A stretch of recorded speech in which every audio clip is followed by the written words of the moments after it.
Hola, bienvenidas a la clase 6 del curso de termodinámica. El contenido de la clase 6 es el siguiente.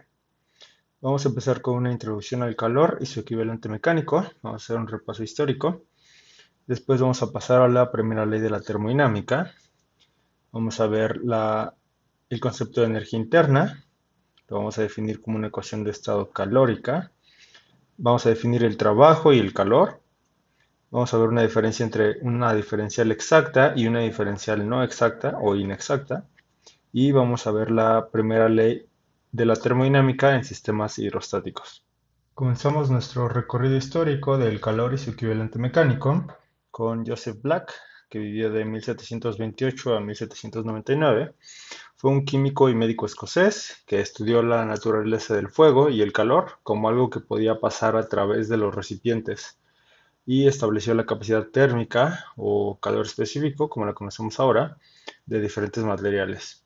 Entonces lo que hizo fue definir la materia de calor, que es esta cantidad que pueden tener los materiales, necesaria para subir la temperatura de un material, ¿no? Entonces midió la materia necesaria para que un mismo material pudiera aumentar una temperatura. Y después definió la capacidad térmica de distintos materiales. Entonces lo que hizo fue calentar varios materiales. Aquí pongo un ejemplo de un metal y agua, por ejemplo, que tienen cierta determinada materia de calor o cantidad de materia de calor. Y digamos, si lo quería calentar de 20 grados Celsius a 21 grados Celsius, el metal requería menos calor, menos fuego, para subir su materia de calor que el agua, por ejemplo, que se requería más cantidad de calor para aumentar 1 grado Celsius, la misma cantidad de material. Entonces, esto implica una capacidad térmica de diferentes materiales. Cada material tendrá una capacidad térmica distinta. A la materia de calor que definió Black, Lavoisier le llamó calórico y Lavoisier dijo que el calórico era un fluido compuesto por oxígeno y alguna especie de fuego. Entonces era una mezcla como de oxígeno y fuego. Posteriormente, Benjamin Thompson, que vivió del 1753 al 1814, hizo un experimento sobre un cañón. Él estaba en contacto con las fábricas de tubos de cañones, él era un militar experimental y hizo el experimento en 1796 en el que introdujo un cañón, un tubo de cañón que están hechos de metal, a un recipiente con agua. Y en este recipiente perforó el cañón para hacerle el agujero que lleva el cañón. Entonces se dio cuenta que al perforar el cañón fuera, estaba muy caliente el cañón. Lo introdujo al agua e hizo que hirviera esta agua, ¿no? Entonces estaba a 100 grados Celsius. Y posteriormente siguió perforando el cañón. Entonces se dio cuenta que el agua se mantenía hirviendo porque el, el perforador seguía perforando el cañón y entonces el cañón le estaba dando calórico indefinidamente al agua, tal que la mantenía hirviendo constantemente. Entonces llegó a la conclusión de que el calórico no podía ser una sustancia que se conservara porque de una cantidad finita de calórico que pudiera tener el cañón, ellos al perforarlo le podían dar infinitamente calórico para que el agua hirviera, ¿no? Estuviera constantemente caliente. Y él llegó a la conclusión de que el calor es equivalente al movimiento. Entonces el calor estaba íntimamente relacionado con el movimiento, que en este caso él le daba al taladro y al cañón. Entonces la fricción era el medio en el que este movimiento se transformaba en este calor, ¿de acuerdo? Posteriormente, Robert Mayer, 1814-1887, era un médico, estimó que el equivalente mecánico del calor existía, es decir, había una forma de transformar calor en mecánico, en energía mecánica, y dijo que en la locomotora, el calor destilado en la caldera, que tenemos por acá, se convierte en trabajo mecánico en las ruedas en movimiento. Y por último, el trabajo es condensado de nuevo en calor a los ejes. Entonces, de esta manera, transformaban calor aquí en la caldera, lo mandaban en forma de trabajo, de movimiento hacia las ruedas, y ese trabajo se volvía a convertir en calor hacia las vías. Entonces, o en las zapatas de los frenos, en los frenos por acá y en los rieles, ¿no? Entonces existía un equivalente entre el calor y el trabajo. Y poco después, James Prescott Joule, 1818-1889, que era un físico de Manchester, discípulo de Dalton, del átomo, estudió primero la eficiencia de los motores eléctricos y la disipación de calor en una resistencia eléctrica. Y en 1847 hizo el famoso experimento en el que midió el equivalente mecánico del calor, midiendo el cambio de temperatura producido por la fricción, ¿no? Entonces, para ello empleó este dispositivo mecánico de paletas rotatorias inmersas en un fluido. Entonces aquí tenemos un fluido, tenemos un termómetro, tenemos este sistema, es un eje con unas paletas que giran, y entonces a este eje está unido una cuerda con una polea. Aquí tenemos colgando una masa y tenemos una regla para medir la altura en la que cae la masa. Entonces lo que él hizo fue simplemente dejar que cayera la masa. Esto va a generar que jale la polea, la cuerda va a hacer girar este eje y el eje va a hacer girar las paletas. Las paletas se van a mover dentro del fluido y en algún momento se van a detener porque por la fricción de las paletas con el fluido. Ya que se detiene, Joule podía simplemente hacer girar otra vez, rebobinar la, la masa para subirla y volver a dejarla caer. Entonces volvían a girar las paletas, se volvían a detener por fricción, etc. Entonces levantaba y dejaba caer la masa muchas veces y después de muchas de estas repeticiones vio que el fluido dentro aumentó de temperatura. Entonces, pues en este caso tenemos una equivalencia entre esta energía potencial generada por el campo gravitacional que se libera al dejar caer la masa y la energía necesaria para calentar el fluido dentro. Y él encontró que una caloría era igual a 4.1868 joules, lo que ahora conocemos como joules, que es del Sistema Internacional de Unidades. Y nada más para recordar que una caloría es la cantidad de energía necesaria para elevar un kilogramo de agua 1 grado centígrado.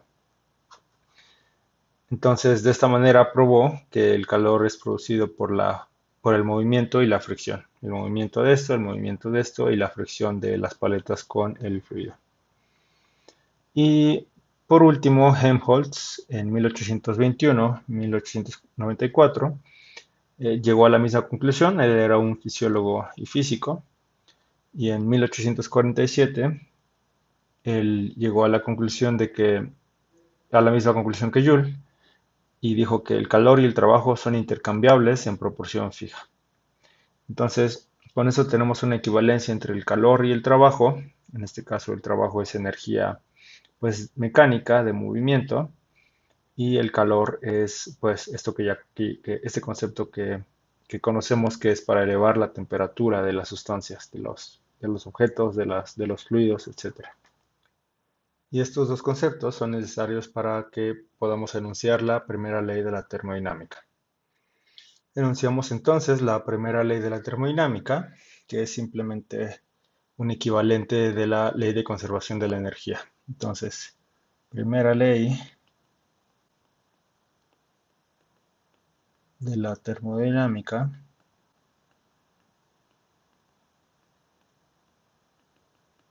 es igual a ley de conservación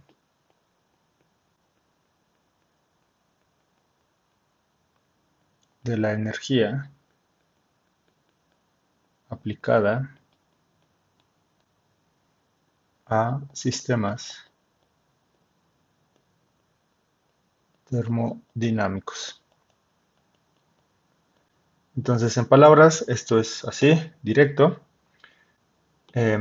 Y por supuesto vamos a querer em, escribir matemáticamente esta ley y aplicarla a lo que ya sabemos de nuestros sistemas termodinámicos con sus variables, etcétera.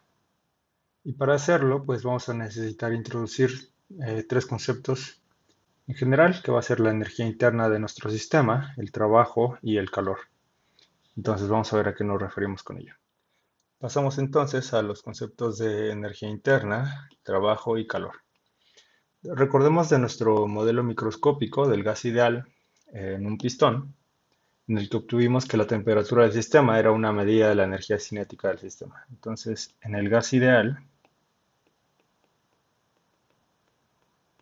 teníamos que la energía cinética era igual a 3 medios de K por T.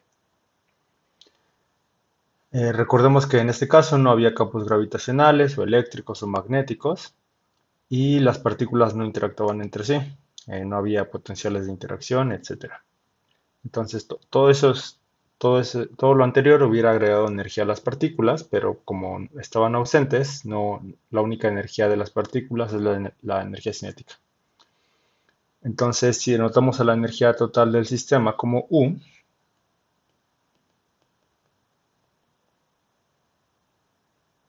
va a ser la energía total, digamos, y esto va a ser, en este caso el gas ideal va a ser igual que la energía cinética, que es igual a 3 medios de K por T. Entonces, existe una relación entre la energía total del sistema y la temperatura. ¿De acuerdo? Podríamos generar modelos microscópicos sobre otro tipo de sistemas que no sean el gas ideal y obtener la relación respectiva entre la energía y pues la temperatura de ese sistema, ¿no? Y la energía podría depender de un campo gravitacional o eléctrico, magnético externos que pudiéramos aplicarle al sistema. Y entonces eso haría que aquí incluyéramos otro tipo de variables, etcétera, y la temperatura. Sin embargo, generar un modelo microscópico no es la única manera de obtener esta relación, pues también se puede hacer experimentalmente. eh, en particular, se pueden medir los cambios de la energía cuando se le aplica un proceso termodinámico al sistema y ver cómo cambia la temperatura. Entonces se puede hacer con un modelo microscópico o experimentalmente. Pero bueno, con o sin modelo microscópico podemos definir la energía interna. Entonces definimos la energía interna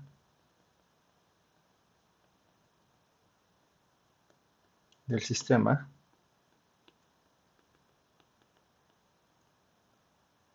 y en este caso es la energía total.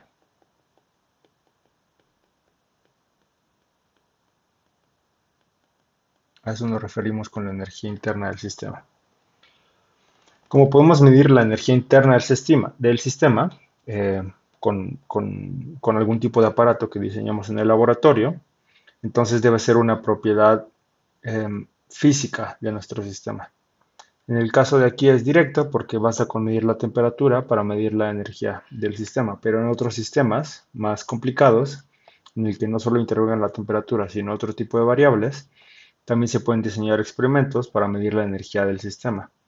Entonces, es una medible, significa que es un parámetro interno de nuestro sistema. Igual que como con la temperatura podíamos hacer mediciones con la ley cero, gracias a la ley cero, con la energía también podemos hacer el equivalente, medir la energía del sistema. Entonces, al ser un parámetro interno y al depender de las variables externas del sistema y de la temperatura, podemos afirmar que existe una ecuación de estado calórica del sistema. Entonces, gracias a que definimos la energía interna, existe una ecuación de estado calórica del sistema. Esto vamos a ponerlo como definición.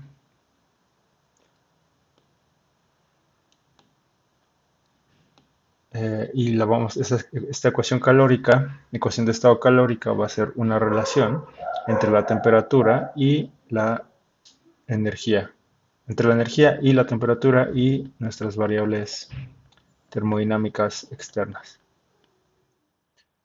Entonces, dado que la energía es medible, se puede definir un parámetro del sistema, una característica física del sistema, y esa característica depende del resto de variables termodinámicas de nuestro sistema.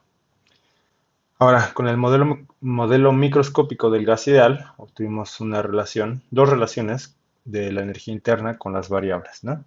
Obtuvimos para gas ideal que U era igual a 3 medios de PV sobre N y U era igual a 3 medios de KT, ¿no? Entonces, esto significa que la energía se puede modificar aumentando o cambiando esta cantidad, presión y volumen, o bien aumentando o cambiando la temperatura. En general, esa es la manera en la que se utiliza, pero también se puede variar P o V. Entonces, para aumentar la presión a un volumen constante, para aumentar la cantidad PV, perdón, basta con aplicar trabajo mecánico, porque la presión está directamente relacionada con el trabajo mecánico, mientras que para aumentar la temperatura basta con aplicar calor, fuego, a través de una pared térmica, digamos. Entonces, en general, para cualquier sistema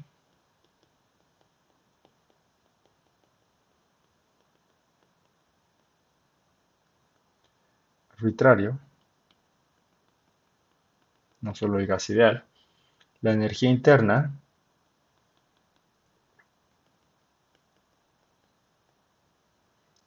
se puede modificar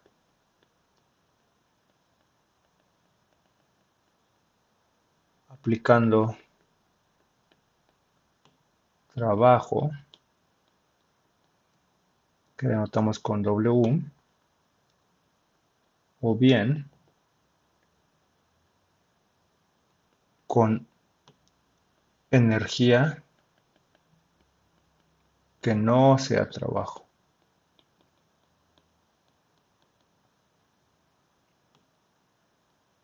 que llamamos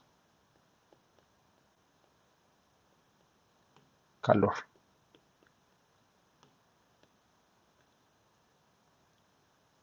¿Ok? Entonces, la energía de un sistema la podemos modificar con trabajo mecánico, por ejemplo, apretando y comprimiendo el gas en nuestro émbolo, por ejemplo, en nuestro pistón con el émbolo, o bien aplicándole calor, poniéndolo junto al fuego con una pared térmica, y entonces ese tipo de energía va a ser el calor porque no es trabajo, ¿no? Cualquier cosa que no sea trabajo se le va a llamar calor. Entonces,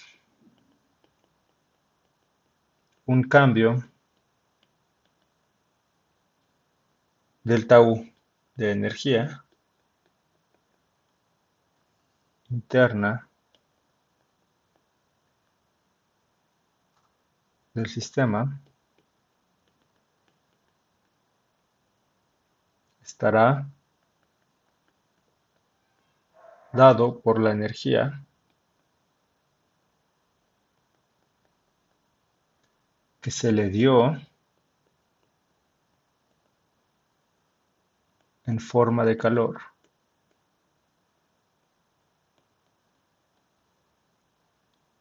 y la energía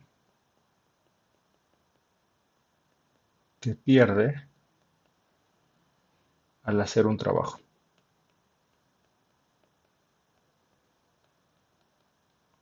Entonces, fíjense que aquí utilizamos para el calor la que se le dio, para el trabajo la que pierde. Entonces, matemáticamente, esto se escribe como delta U igual a Q menos W. Entonces, esta expresión representa matemáticamente la conservación de la energía. Entonces, vamos a escribir aquí conservación de la energía. Esto es matemáticamente con estos dos conceptos de calor y trabajo que acabamos de definir. Y entonces esto significa que la energía solo puede ser trabajo y si no fue trabajo, entonces fue calor. En ese sentido, el concepto de calor es un comodín para acomodar ahí toda la transferencia de energía que no controlamos por medio de trabajo en el experimento. Ahora noten los signos. El calor tiene signo positivo, entonces siempre nos vamos a parar en el sistema de referencia del sistema termodinámico. Entonces, sistema de referencia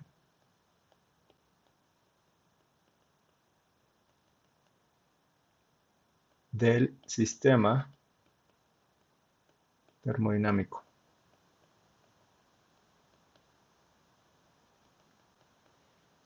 Entonces, si le damos calor al sistema, el calor va a ser positivo y entonces eso va a aumentar la energía del sistema. Por otro lado, si el sistema realiza un trabajo, el trabajo va a ser positivo. Pero si el sistema realiza un trabajo, entonces perdió energía al realizar ese trabajo. Utilizó energía del sistema en realizar un trabajo. Entonces, el trabajo va a ser positivo, pero el signo negativo hace que disminuya la energía de nuestro sistema. Entonces, esta es la manera en la que se tienen que entender los signos. Y noten también que a la energía le pusimos aquí al lado una delta mayúscula de cambio, mientras que al calor y al trabajo no le pusimos un cambio, ¿no? Una delta. Em, esto es porque a las propiedades físicas del sistema sí le podemos hacer un cambio, pero el Q, el calor y el trabajo no son propiedades del sistema. Entonces, por ejemplo, aquí la energía interna sí es función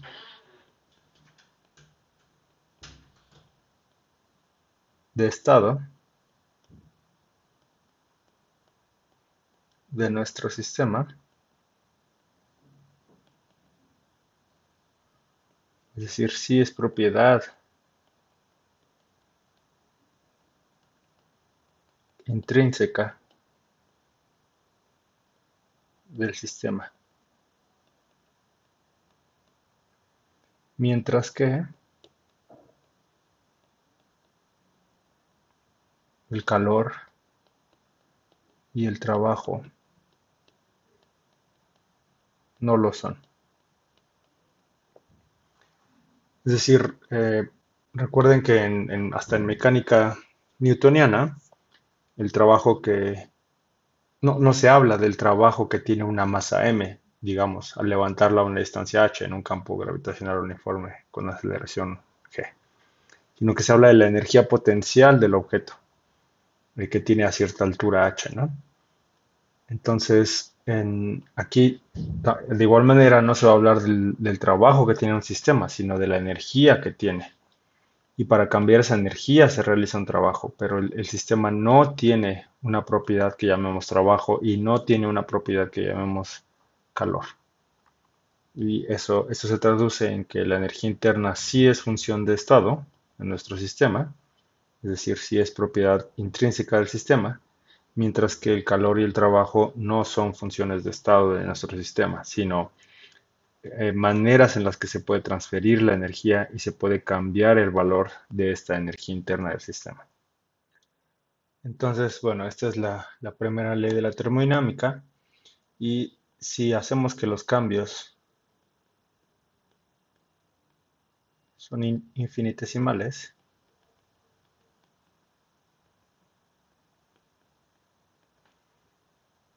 entonces vamos a tener la primera ley en la forma infinitesimal de esta manera.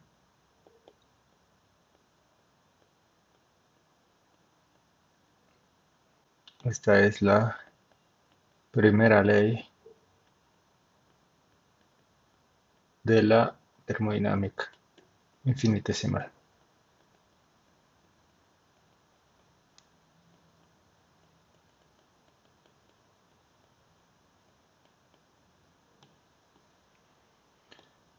Y ahora noten que utilicé símbolos distintos para la energía y para el calor y el trabajo, ¿no?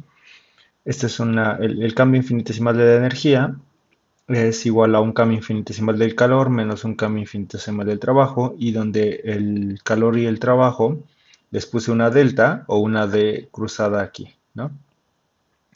Esto es igual por la misma razón que decíamos anteriormente de la delta mayúscula, esta delta mayúscula, em, que hace referencia a que la energía, al ser una función de estado, sí tiene una diferencial exacta matemáticamente, mientras que el calor y el trabajo no tienen una diferencial exacta.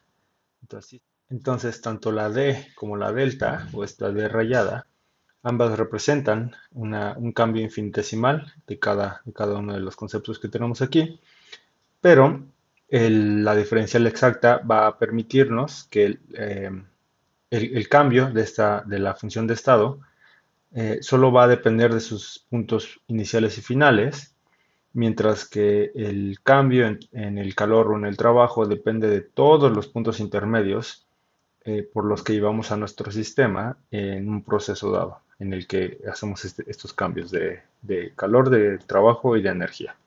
Entonces vamos a ver con más calma a qué nos referimos con esto de diferencial exacta y diferencial no exacta. Entonces, para entender mejor estas diferencias entre los cambios de una función de estado y los de algo que no son función de estado, vamos al siguiente par de ejemplos para contrastarlos, ¿no? Imaginemos que tenemos una caja de paredes rígidas con la pared de abajo diatérmica y el resto de paredes adiabáticas, ¿no? Es un sistema aislado. Y dentro de esta caja tenemos gas ideal con variables iniciales TI, PI y BI. Entonces, como es gas ideal, tenemos que la energía del gas ideal va a ser UI igual a 3 medios de NKTI.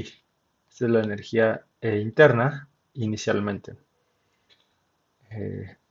Si ahora calentamos nuestro sistema a través de la pared térmica y hacemos que el sistema llegue a una temperatura TF, como las paredes son rígidas, el volumen final será el mismo, ¿no? Entonces vamos a tener BF igual a BI, y PF por la ecuación de estado va a ser NKTF sobre BF, que es igual a BI, ¿no? Entonces la energía interna, esto no importa, lo que queremos hacer énfasis es en la energía interna. UF es igual a 3 medios de NKTF.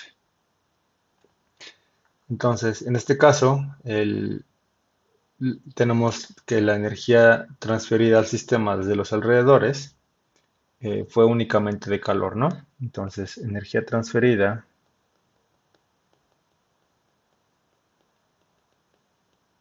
al sistema desde los alrededores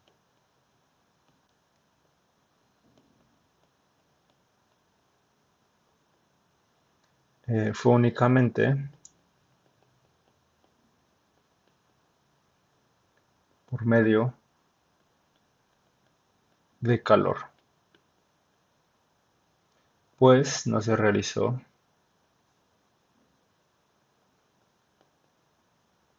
trabajo alguno. Entonces tenemos que el cambio en la energía, que va a ser UF menos UI, la energía final menos la energía inicial, va a ser 3 medios de NKTF menos TI. Y esto va a ser todo el calor que le dimos al sistema. Y por supuesto vamos a tener que W va a ser igual a 0. El trabajo fue nulo. ¿De acuerdo? Entonces vimos un caso en el que el proceso generó, eh, los cambios en el proceso fueron generados por calor. Vamos a ver un segundo caso en el que los cambios en la energía van a ser generados por trabajo. Entonces, imaginemos que tenemos un pistón con paredes adiabáticas y un émbolo móvil. Dentro tenemos gas ideal con variables iniciales TI, PI y BI. Si le aplicamos una fuerza externa y la comprimimos, Vamos a obtener las variables TF, PF y BF. Como es un gas ideal, tenemos que inicialmente la energía interna era 3 medios de NKTI y al comprimirlo vamos a tener que la energía externa, la energía interna va a ser UF igual a 3 medios de NKTF.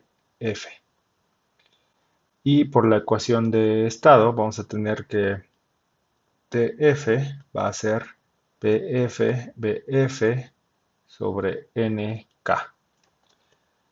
En este caso no hubo transferencia de calor en el proceso, las paredes son adiabáticas, no hay fuentes externas para calentarlo, entonces toda la energía fue transferida por trabajo. Aún no definimos explícitamente cómo es el trabajo en este tipo de sistemas, pero aplicamos una fuerza a lo largo de una distancia, entonces para comprimir esto, entonces sabemos que esto genera un trabajo por mecánica newtoniana, ¿no? Entonces, vamos a tener que en ambos casos vamos a poder comprimir, en este caso vamos a poder comprimir el sistema tal que la temperatura final sea justamente la misma que en el caso anterior, esta de acá, temperatura final. Entonces, siempre vamos a poder hacer eso gracias a la ecuación de estado y vamos a obtener un cambio de la energía, en este caso, UF menos UI, que va a ser 3 medios de NKTF menos TI. Y en este caso, esto es igual al trabajo que le proporcionamos al sistema. Y el calor, por supuesto, fue nulo, fue cero. Esto pues sabemos que es compresión adiabática porque no hubo presencia de calor. Em, y si fuera en el sentido contrario, sería una expansión adiabática. ¿De acuerdo? Pero el punto es que en ambos experimentos se llegó al sistema de una energía interna inicial UI a una energía interna final UF. Pero en cada caso fue de una manera distinta. En el primer caso fue calentándolo y en el segundo caso fue con una compresión adiabática. Entonces a la energía interna no le afectó, no le interesa, no se entera cómo la cambiamos de una manera o la otra, pero los valores de trabajo y energía sí dependen por completo del sistema, del proceso del proceso que le aplicamos al sistema. Es decir, sus valores sí dependen del camino, de la trayectoria que utilizamos, digamos, en el espacio-fase. Veremos más adelante a qué se refiere eso. Y además, dicho camino que seguimos puede depender puede ser una combinación cualquiera entre puro trabajo y puro calor, como fue el caso del primer caso. Entonces, tenemos en resumen las siguientes afirmaciones.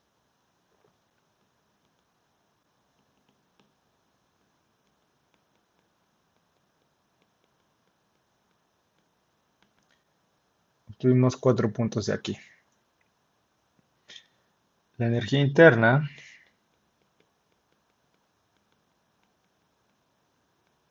U sí es una función de estado,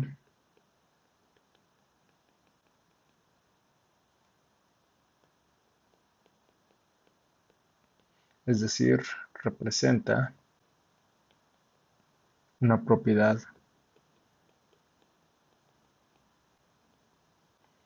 física del sistema.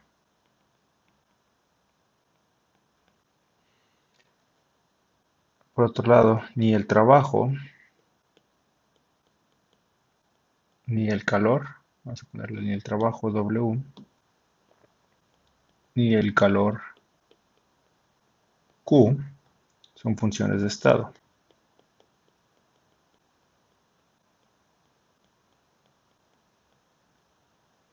Es decir, no representan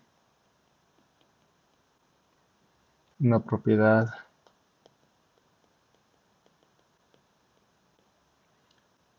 del sistema sino que caracterizan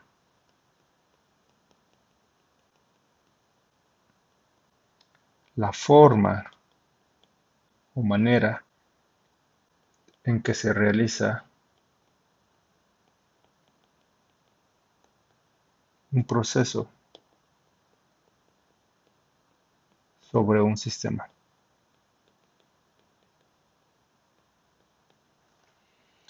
Por lo anterior, se le puede asociar una diferencial exacta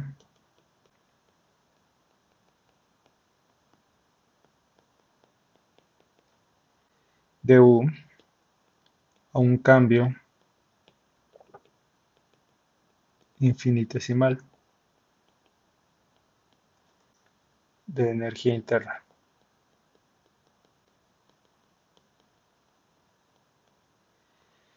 Y al no ser funciones de estado, no se le puede asignar una diferencial exacta a un cambio infinitesimal de calor de Q o trabajo de W, porque estos cambios dependen del proceso, mientras que este cambio de energía no depende del proceso y solo depende de los puntos finales. Gráficamente se puede ver como esto que tenemos acá. Tenemos una gráfica tridimensional en este caso de energía en el eje Z, calor que entró al sistema en el eje X y trabajo que le aplicamos al sistema en el eje Y. Entonces, si se fijan, tenemos aquí el punto inicial de energía y el punto final de energía. Y en la recta verde representa el proceso de calentamiento que le aplicamos, tal que el punto inicial en el eje Z, que es la energía, es UI y el final es UF. Por otro lado, el segundo ejemplo fue de compresión adiabática y este también va a ser una recta en el plano WU, y en este caso el punto inicial y el punto final del eje Z son los mismos, UI y UF. Pero también podríamos tener algún proceso arbitrario acá con la curva azul en el que se le aplicara calor, trabajo, se recuperara calor, se enfriara, se expandiera, lo que sea, y eh, tal que lleguemos igual del punto inicial I al punto final F en el eje Z, ¿no? La proyección de esta curva en los puntos iniciales sobre el eje Z son justamente UI y UF, y cualquiera de esos tres procesos daría la misma diferencia de energía, pero el trabajo y el calor eh, que entrarían al sistema sería distinto en cada uno de los casos. Entonces, por eso decimos que la energía no depende del camino del proceso, mientras que el calor y el trabajo sí dependen del camino que se utiliza para el proceso. Ya que tenemos la primera ley en general, vamos a ver cómo se escribe la primera ley y en particular el trabajo en un sistema hidrostático. Entonces vamos a imaginar que tenemos un pistón con gas dentro, gas ideal, variables P, B y T, cuyo émbolo es móvil. El gas ejerce una presión P sobre las paredes del pistón y en particular sobre el émbolo, que asumiremos que tiene un área A. Tenemos el pistón en el laboratorio, entonces alrededor tenemos atmósfera, lo cual ya tiene una presión atmosférica, y además le ponemos una, eh, una pesa encima del émbolo, ¿no? Entonces aquí le ponemos, no sé, 6 balines que tienen cierta masa y esto está en presencia gravitacional. Ignoramos los efectos sobre el gas ideal del campo gravitacional y vamos a considerar simplemente el peso de estos balines que empujan hacia abajo al émbolo y entonces generan una fuerza externa eh, en sobre el émbolo y sobre el gas. Em, Cuando la presión de adentro y de afuera son iguales, tanto de afuera con el puro aire atmosférico más el peso de los balines, cuando son iguales la de adentro con la de afuera, entonces aquí tenemos una presión externa y adentro tenemos la presión interna del gaseal. Entonces, cuando la presión de adentro y de afuera son iguales, hay un balance de fuerzas y el sistema está en equilibrio termodinámico, ¿no? Entonces, imaginen que aquí estamos en equilibrio termodinámico, pero entonces el experimental le quita una de las pelotitas, uno de los balines, aquí encima del émbolo, y entonces va a existir un ligero desbalance, ¿no? Estábamos en equilibrio termodinámico, le quitamos presión externa prima, digamos, porque este es menor, y entonces la interna es mayor que la exterior, ¿no? Y eso va a generar que el gas empuje el émbolo hacia afuera eh, por segunda ley de Newton, ¿no? Hay un gradiente de presiones, entonces va a haber una fuerza efectiva hacia afuera y el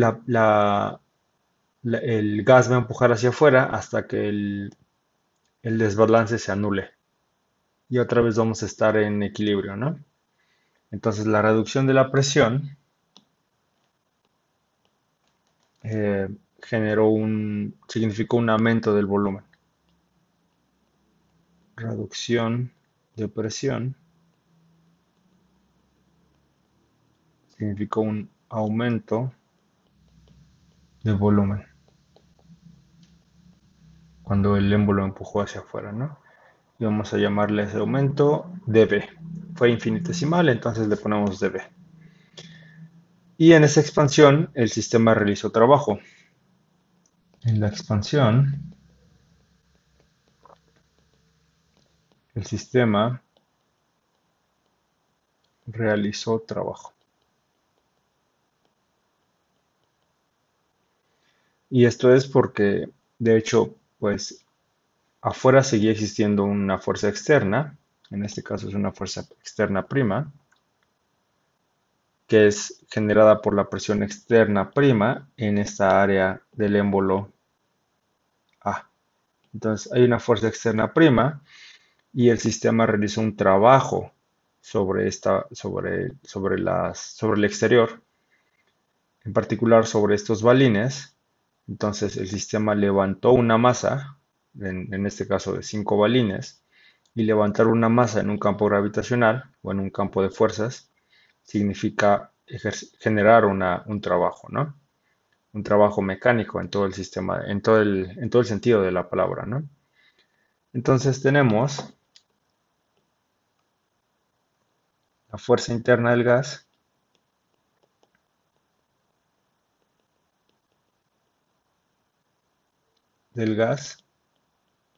es F interna igual a presión, que es la del gas, por el área del émbolo. Esta fuerza interna empujó al émbolo hacia arriba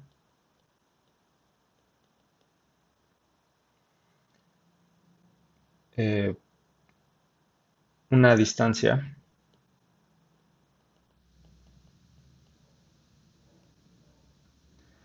que de hecho es dV sobre A, ¿no? Esta distancia que lo empujó es el volumen, el cambio de volumen, mejor dicho, eh, pero dividido entre el área, porque nuestro volumen es simplemente área por distancia, ¿no? Entonces, esta fue la distancia que empujó el gas al émbolo hacia arriba. Recordando la definición de trabajo mecánico,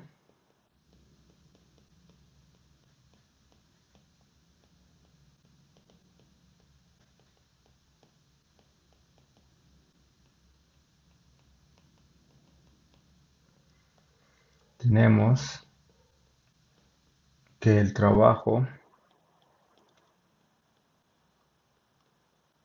infinitesimal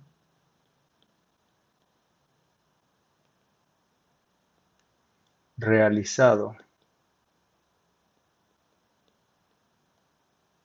por el sistema hidrostático sobre los alrededores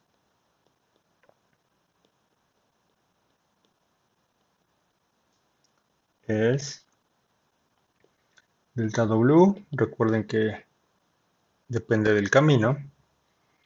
Va a ser fuerza por distancia, como en mecánica. Y esta fuerza es P por A.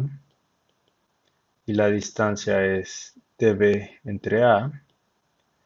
Y esto fue igual a P, que es función de T y de B, por una diferencial de volumen. Entonces, este es el trabajo, en este caso es mecánico, que realiza nuestro sistema hidrostático. También es válida para compresión del gas, pero en compresión va a ser negativa dB. Entonces, en expansión,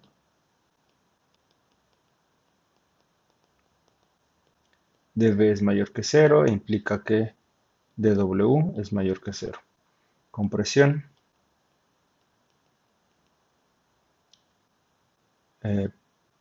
dB es menor que cero, lo que implica que dW es menor que cero. Em, en este caso, el sistema realiza trabajo y en este caso el sistema le aplicamos un trabajo. Noten que las unidades del trabajo son efectivamente de energía, ¿no? Porque aquí tenemos presión, que es fuerza entre área, y volumen, o una diferencial de volumen, que termina teniendo unidades de volumen. Entonces tenemos fuerza, el volumen es área por distancia, y tenemos sobre área. Vamos a mover esto. Y entonces el trabajo tiene unidades de fuerza por distancia. Y eso no es otra cosa más que energía.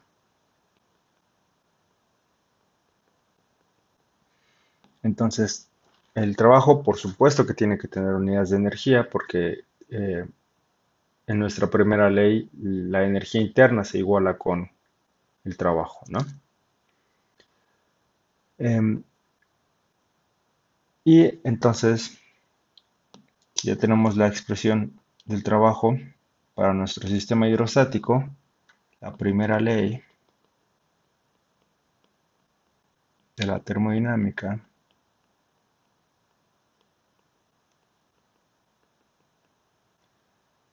para sistemas hidrostáticos, en este caso como el gas ideal, se escribe matemáticamente como du, que era delta Q menos delta W. En este caso tenemos delta W igual a P por dB. Entonces esto va a ser igual a delta Q menos P, que es función de B y de T, por una diferencial de volumen. Entonces logramos intercambiar una diferencial inexacta por una diferencial exacta. Pero, vamos a escribir eso, logramos intercambiar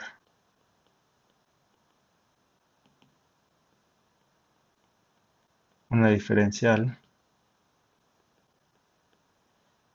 inexacta por una exacta, pero, es importante ese pero, recordemos que la diferencial exacta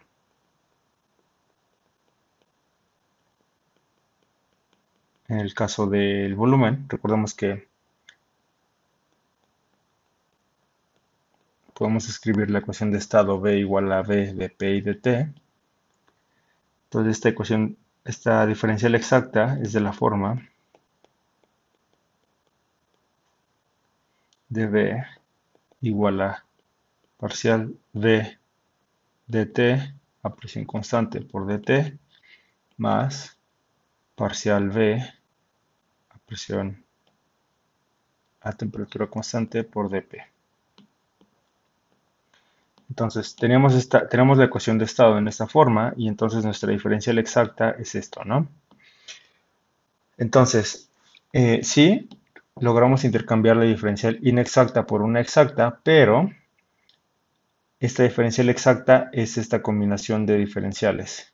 Un cambio en la temperatura y un cambio en la presión con sus respectivas proporcionalidades. Y existen toda una infinidad de combinaciones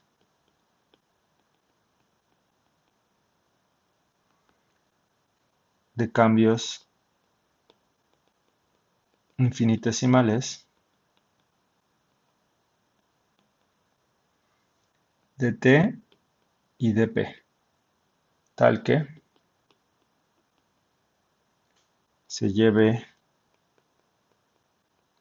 a cabo un cambio de b.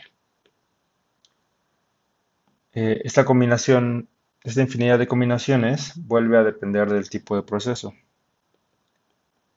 por lo que db vuelve a depender del proceso.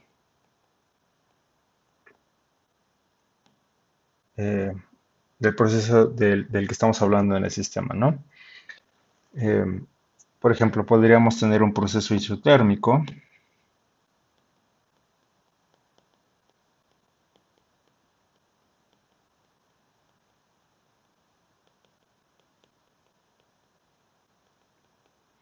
que implica que dt es igual a 0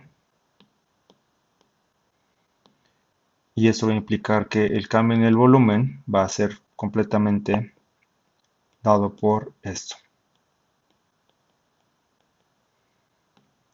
Y entonces en ese caso, pues el cambio en el volumen va a depender del cambio en la presión y entonces el cambio de la energía va a depender al final del cambio en la presión. Sin embargo, podríamos tener un proceso isobárico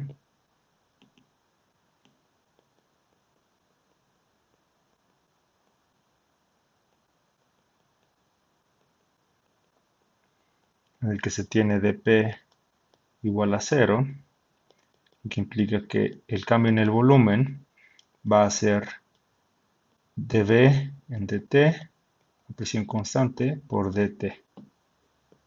Perdón, aquí parece una U, es una V. Y entonces el cambio en la energía va a ser proporcional al cambio del volumen, pero el volumen va a ser cambio de temperatura, entonces al final la energía va a ser un cambio en la temperatura. Entonces, dependiendo de esos dos procesos, va a ser un cambio en el volumen. Y por supuesto, se pueden tener combinaciones de todos los procesos. Eh, por lo que, aunque cambiamos por una diferencial exacta, esta diferencial exacta sigue siendo dependiente de los procesos por el que realizamos estos cambios infinitesimales. En el caso general,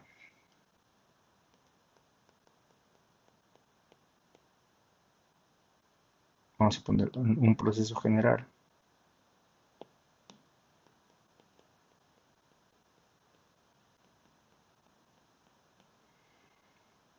dp distinto de 0 y dt distinto de 0. Y entonces se tiene este caso inicial, ¿no?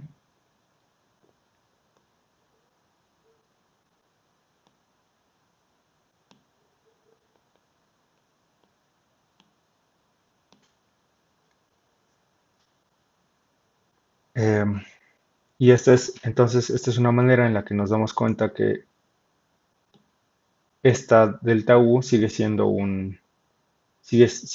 heredada hacia nuestra diferencial exacta, y en este caso el trabajo eh, es el utilizado para un sistema hidrostático.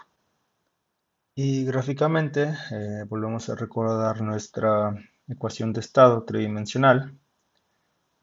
Habíamos visto en clases anteriores esta gráfica tridimensional en la que tenemos relacionada P, B y T. Y aquí vamos a graficar el eje Z como la función B, que es función de T y P para el gas ideal, que toma la forma nkt sobre P. Tenemos en el eje X la temperatura, en el eje Y la presión, y entonces tenemos dos puntos, uno inicial y uno final de volumen. Entonces, en un proceso isobárico tenemos una misma presión, entonces es una línea recta sobre un plano TB a P constante, y tenemos esta recta de acá. Luego, en el caso isotérmico, esta cosa es constante y tenemos 1 sobre P, entonces vamos a tener una curva de esta forma en un plano VP o PV a temperatura constante. En este caso va en el sentido hacia arriba, empezamos a una presión mayor y terminamos a una presión menor para que el volumen inicial sea menor que el volumen final. Pero también podemos tener un proceso arbitrario en el que hacemos cualquier cosa, tal que iniciemos a BI y terminamos a BF. Entonces el cambio en el volumen va a depender por completo de qué camino tomemos, qué proceso tomemos, y esto se va a traducir en que el trabajo eh, va a depender justamente del camino que tomemos, en este caso de sistemas hidrostáticos. Entonces, queda más claro por qué es que a pesar de que utilizamos una diferencial exacta aquí, sigue dependiendo del camino que tomemos. Es decir, esta delta aquí es la adecuada y podríamos incluso tomar aquí una diferencial de esta forma para denotar que sigue dependiendo del camino. Podemos dejarlo sin la cruz, pero nos tenemos que acordar que efectivamente depende del proceso para realizar un cambio en U. Y volvemos a tener en cuenta que siempre va a haber calor, o bueno, dependiendo del proceso va a haber calor, y cualquier cosa que no sea este tipo de trabajo en un proceso hidrostático va a ser calor proporcionado o cedido por el sistema, tal que cambie una diferencial de energía. Entonces tengan bien presente esta forma del trabajo en su manera infinitesimal, porque es la que vamos a utilizar para analizar distintos tipos de procesos. Vamos a utilizar nuestro modelo de eh, fluido hidrostático para analizar distintos de procesos y ver cómo es que en algunos procesos el trabajo es mayor, en algunos procesos el calor es mayor, en algunos procesos el calor es nulo, en algunos procesos el trabajo es nulo. Y entonces vamos a utilizar esta formulación de la primera ley de la termodinámica en sistemas hidrostáticos para analizar distintos tipos de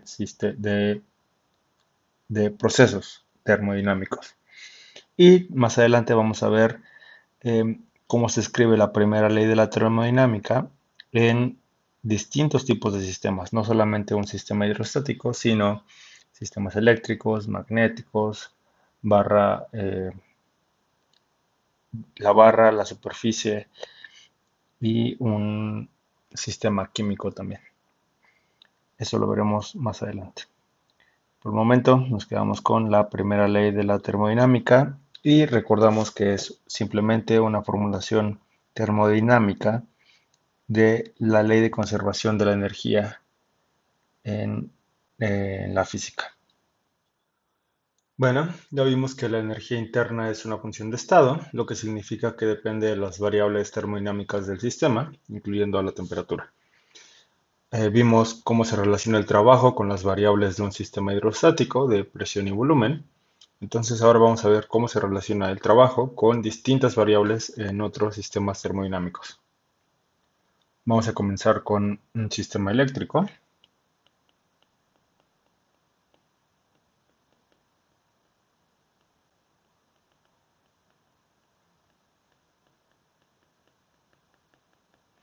Y recordarán que de la clase 5, que tiene variables termodinámicas de temperatura T,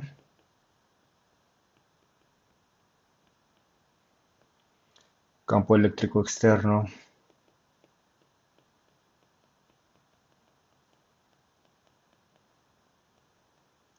E, polarización eléctrica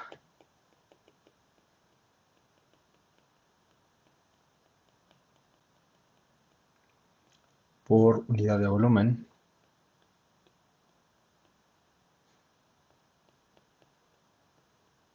P. Y entonces, si uno hace las cuentas, se va a primeros principios en electrostática, se obtiene que el trabajo por unidad de volumen, que vamos a notar con una W minúscula,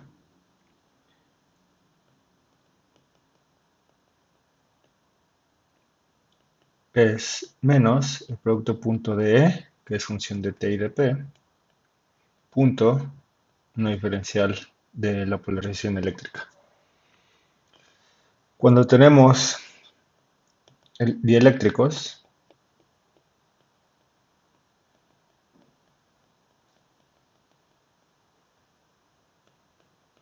E y P son antiparalelos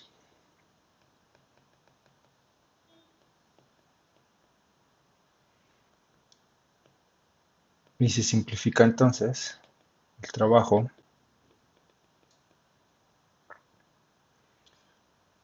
a E de T y P por dp. Y además, si el campo eléctrico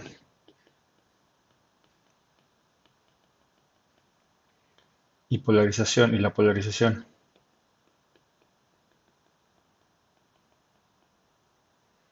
son uniformes en nuestro dieléctrico,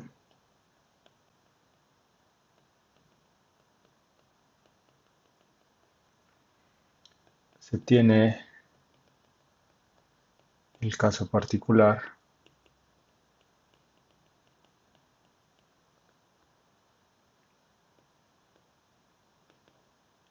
en donde el trabajo por unidad de volumen es igual al trabajo total entre el volumen del sistema, que en este caso vamos a considerar como una constante. Si no se acuerdan, vean la clase 5. Y entonces esto va a ser de la definición original menos c punto dp, y esto va a implicar que delta W va a ser igual a menos E punto dp por V, pero recordemos que esto no es otra cosa más que d de pi, que es la polarización total en nuestro dieléctrico, no la densidad, sino la de la polarización total. Y entonces llegamos a la expresión de que, y nuevamente esto es antiparalelo con esto, entonces llegamos a la expresión de que en un dieléctrico con campo eléctrico uniforme, el trabajo, la diferencial de trabajo va a ser de esta manera. Entonces, este es un caso muy simplificado, muy particular, pero si quieren el caso general, este caso es el válido, en el que el campo eléctrico y la polarización son más complicados y son función del espacio. En este caso no tenemos dependencia espacial y entonces todo es uniforme, todo es homogéneo, etcétera. Y tenemos este caso particular. Em, Y pues nada más para especificar, el, el trabajo, por supuesto que debe tener unidades de energía. Entonces, si ustedes revisan en el Sistema Internacional las unidades del campo eléctrico y de la polarización total, van a verificar que tiene unidades de Joule, efectivamente. Entonces, esta es la relación entre el trabajo, la diferencial inexacta del trabajo y las variables termodinámicas de un sistema dieléctrico. El siguiente caso va a ser el trabajo en un sistema magnético.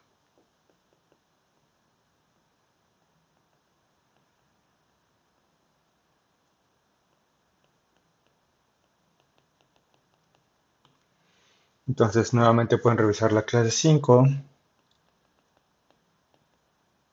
y recordar que tenemos variables de temperatura T,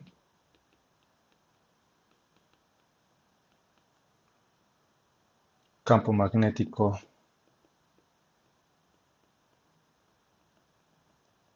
H y magnetización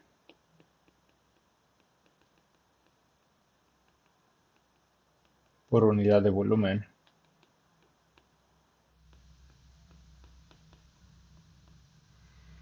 Que denotamos con una M. En este caso, el trabajo por unidad de volumen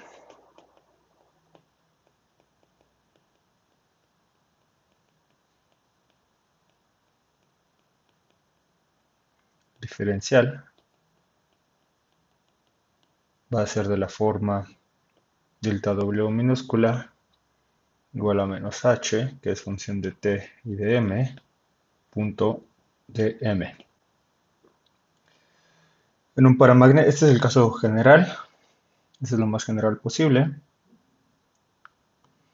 Y si tenemos un paramagneto,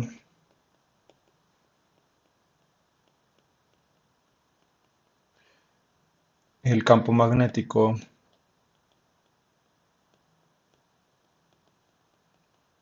y la magnetización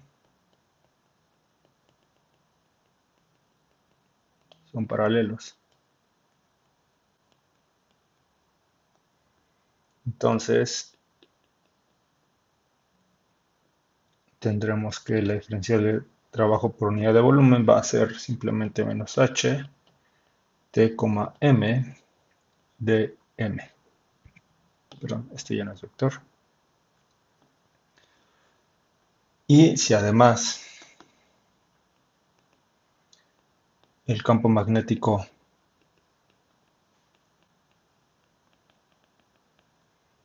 es uniforme en nuestro sistema, entonces la magnetización también va a ser uniforme y podemos escribir explícitamente el volumen. Entonces vamos a tener que delta W minúscula va a ser delta W mayúscula sobre el volumen del sistema, que va a ser una constante, no es variable en este caso.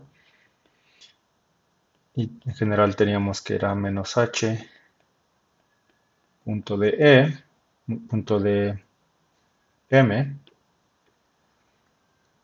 Despejamos y nos va a dar delta W igual a menos H de T M punto de magnetización total, donde esto es simplemente, vamos a escribirlo explícitamente de esta forma, de M por B. Y esto teníamos de la clase 5, que era la diferencial de la magnetización total, en el caso de un campo magnético uniforme. Y entonces vamos a tener finalmente que la diferencial de trabajo va a ser menos H por dm, la magnetización total del sistema. En el caso de paramagnetos uniformes, este es el trabajo en nuestro sistema. Y también este debe tener unidades de energía, pues estamos igualando trabajo con esta cantidad debe ser una energía. Entonces esta cantidad la podemos sustituir en la primera ley y hacer los cálculos para obtener el cambio de energía de nuestro sistema, dado un cambio en la magnetización total. Nuestro tercer sistema físico va a ser el trabajo en un alambre unidimensional.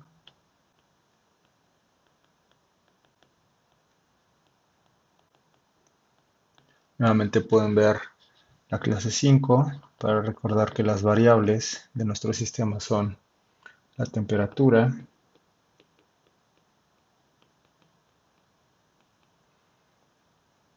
la longitud y la tensión, que es una fuerza. Notamos por tau. Y en este caso es muy directo ver que la diferencial de trabajo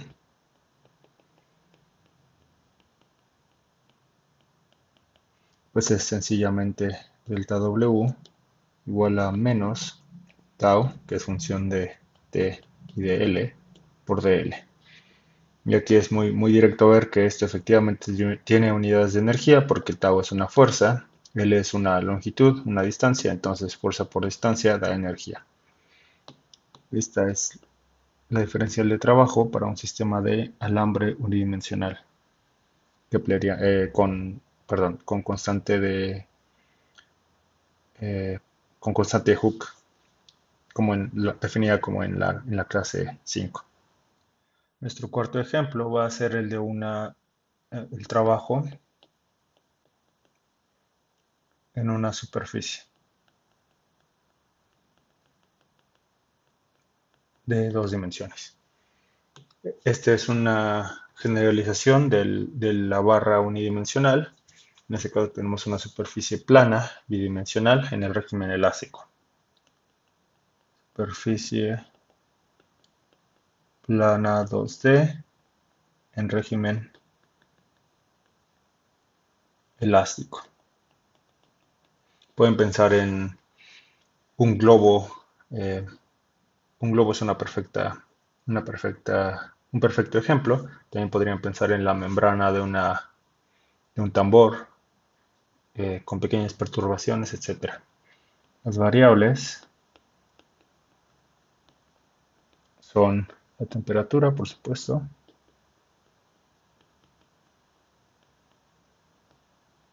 superficie o área, si lo quieren, que denotaremos por sigma mayúscula, y tensión superficial, que vuelve a ser una fuerza interna en la superficie, que denotaremos por sigma minúscula, que por supuesto va a ser función de T y de sigma mayúscula. La diferencial de trabajo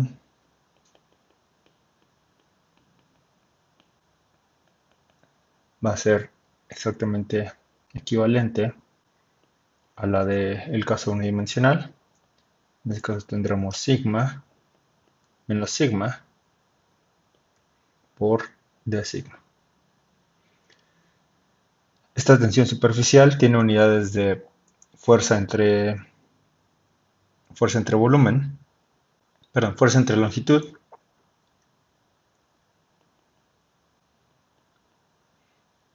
y la superficie tiene unidades de área.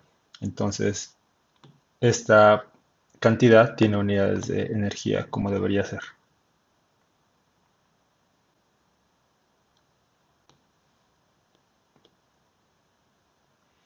Y esta es la diferencial de trabajo para un sistema de una superficie elástica.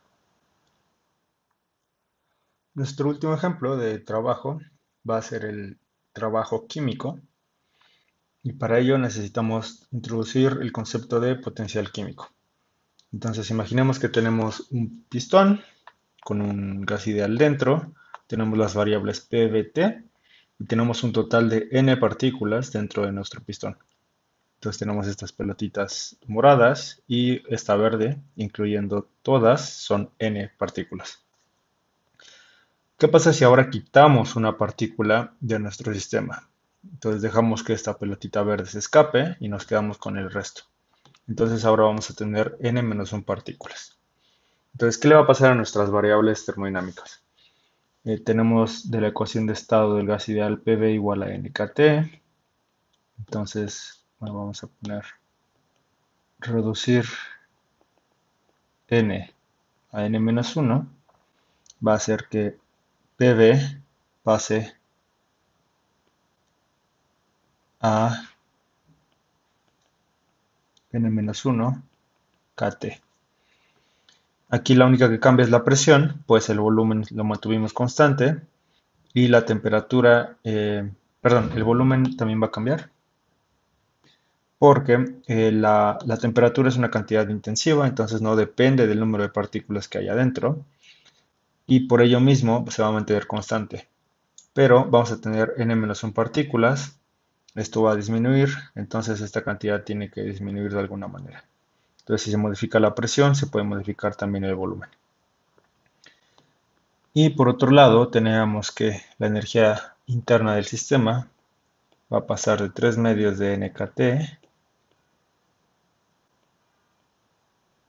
a una U' de 3 medios de n-1 kt. La temperatura sigue siendo la misma porque es una cantidad intensiva, pero la energía interna no es cantidad intensiva. La energía interna sí depende de n, entonces es una cantidad extensiva.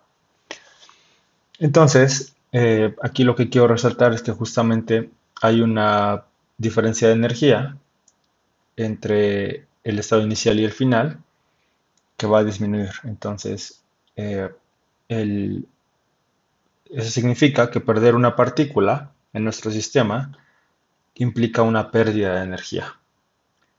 En el sentido inverso, si hubiéramos pasado de este estado a este estado, hubiéramos agregado una partícula y eso hubiera inducido un aumento en la energía interna del sistema.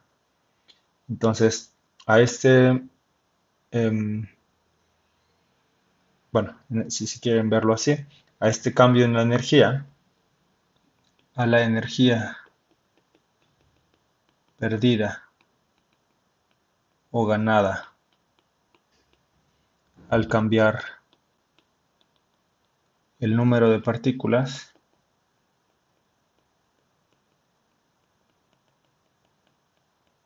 se le conoce como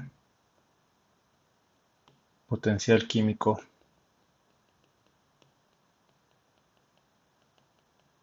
mu. Y matemáticamente el potencial químico se define como el cambio de la energía cuando se cambia el número de partículas n, con el resto de variables constantes. Entonces, en este caso,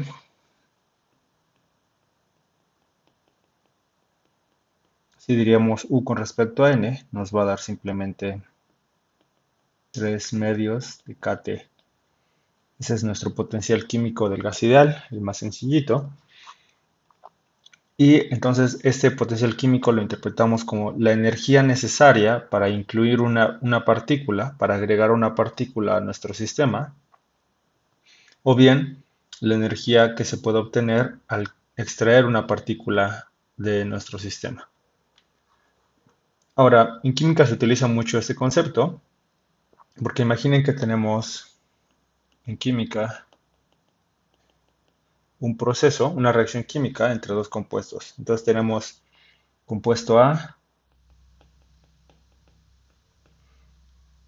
con Na partículas y compuesto B con Nb partículas. Estos son reactivos, son los elementos, las moléculas iniciales. Y vamos a tener productos de compuesto C, Nc partículas y compuesto D, Nd partículas o moléculas. Entonces la manera en la que se escribe esto es que A más B va a dar a C más D. Esta es la reacción química. Y entonces en esta reacción, el sistema perdió Na partículas del compuesto A y Nb partículas o moléculas del compuesto B. Y llamamos perdió porque sabemos que la materia se conserva, entonces más bien estamos transformando. Pero ganó el sistema Nc del compuesto C y Nd del compuesto D. Y entonces podemos utilizar otra vez el concepto de potencial químico, ya que si el sistema perdió Na de estas partículas y Nb de estas partículas, significa que pues hubo un potencial químico que intervino en el proceso, o que podemos medir la energía que perdió el sistema al, al perder esta cantidad de partículas, pero también tenemos que tomar en cuenta que en nuestro proceso ganamos esta cantidad de partículas Nc del C y Nd del D. Entonces cada uno de hecho va a tener asociado un potencial químico μA, μB, μC y μD. Y entonces la diferencia entre la energía de estos potenciales, podemos tomar eh, mu A más mu B. Si por ejemplo, si la reacción es endotérmica,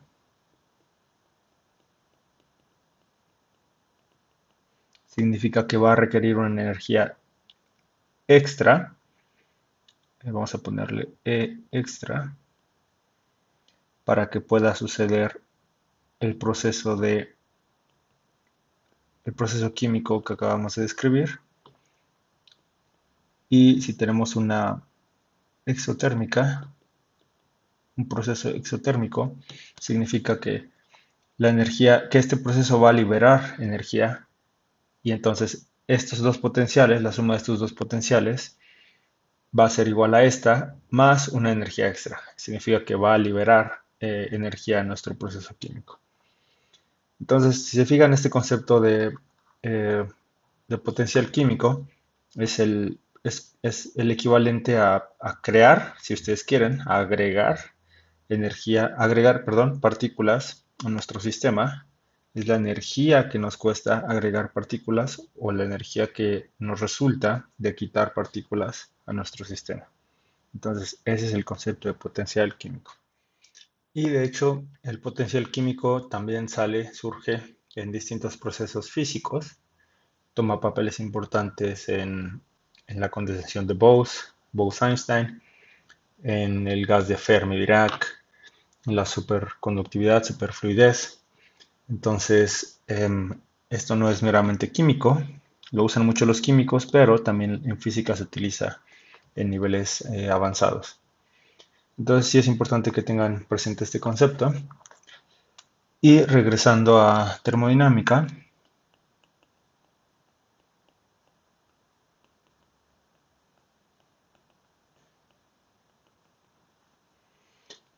en un sistema en el que el número de partículas de cierto tipo n varía, entonces vamos a tener variables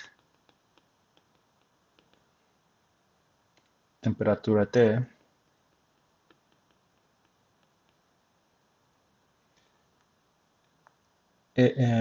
número de partículas del tipo A, que vamos a anotar por Na, potencial químico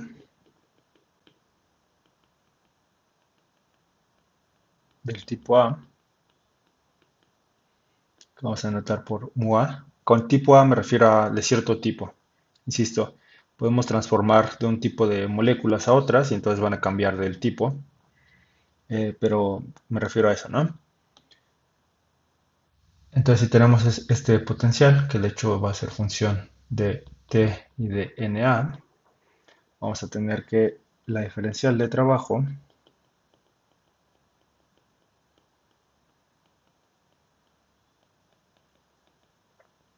va a ser delta W igual a menos mu de T mua de TNA de NA.